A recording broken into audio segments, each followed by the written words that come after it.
Hey guys, मैं हूँ doctor Tabassum हीना और आप सबका बहुत बहुत स्वागत है मेरे इस चैनल पे।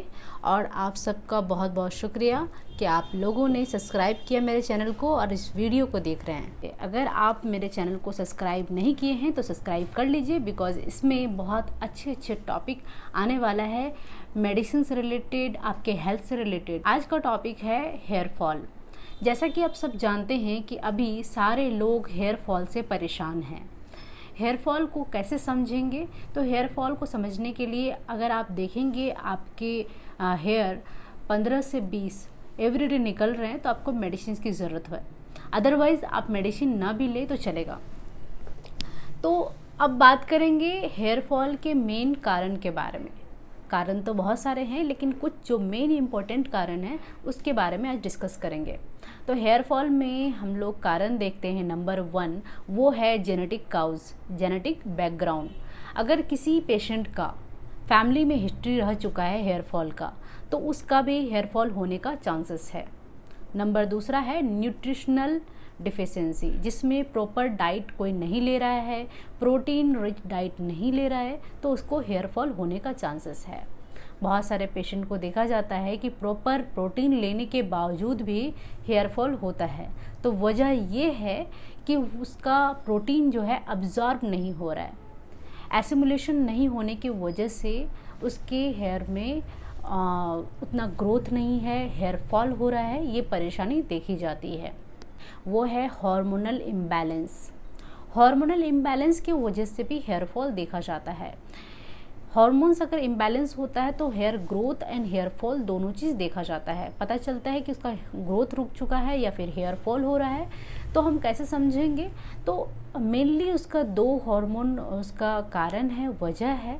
नंबर 1 है एड्रेनलिन हार्मोन, नंबर 2 है टेस्टोस्टेरोन हार्मोन। अगर इस हार्मोन का सेक्रेशन कम हो तो हेयर ग्रोथ रुक जाता है, और ये दोनों हार्मोन का सेक्रेशन ज़्यादा होने पे हेयर फॉल होना शुरू हो जाता है। तो कहीं ना कहीं दोनों तरह से इम्बैलेंस होने से हम लोग को परेशानी का सामना करना पड़ता है।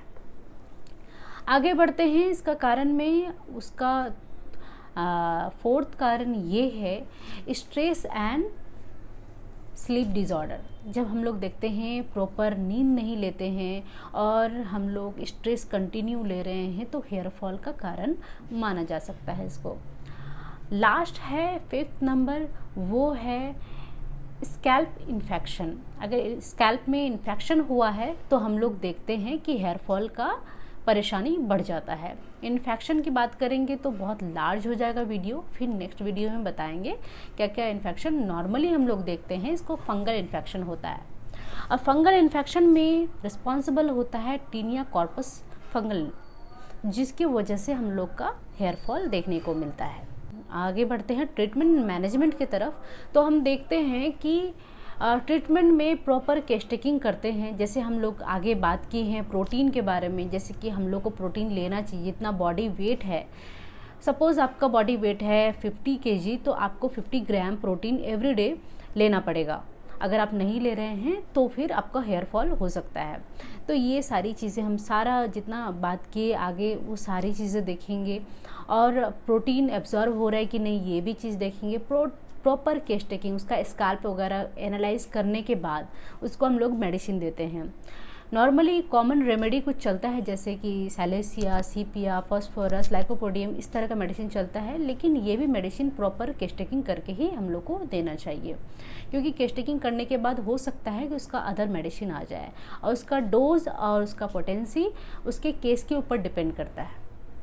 अब बात करते हैं मैनेजमेंट की। तो आप कोई भी शैम्पू यूज़ कर सकते हैं अपने हेयर में जो आपके हेयर को सूट कर रहा है।